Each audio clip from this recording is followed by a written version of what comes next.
Hello mga Camille Kitchen. Tayo po ay magluluto ng fried chicken. Wala po recipe to.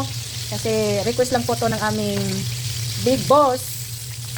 Nagtitrade po siya ng fried chicken saka pesto pasta daw. So pagbigyan natin. Ito, ganito po ba kayo mag-fried ng chicken? Ito Camille Kitchen, marinate ko lang po ito sa yung evaporated milk. Kalamansi, patis, paminta, asin, garlic salt. At saka isang itlog. Marinate nyo lang po overnight o kung gusto nyo naman 30 minutes bago nyo po i-fry. Tapos ito naman, ginawa kong breading mix.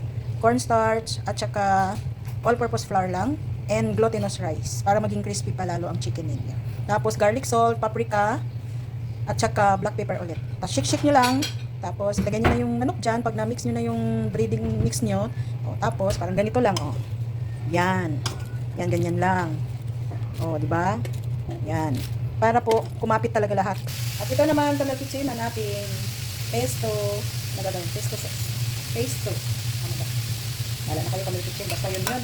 May video na po kami nito. Gusto niyo po ninyo recipe. Ano na lang. I-research na lang sa aming YouTube channel at saka sa aming page. Yan. Tapos, sama-sama lang yung lahat dyan.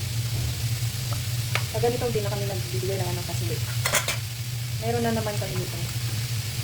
Ito lang. Dito tayo sa olive oil. 3/4 cups. Masarap kasi ang taste kapag maraming oil. Yan.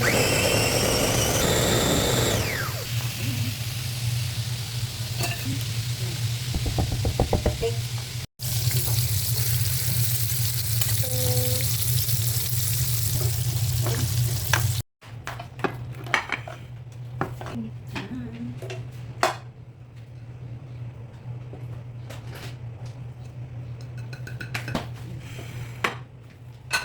Yan na ang request ng aming big boss.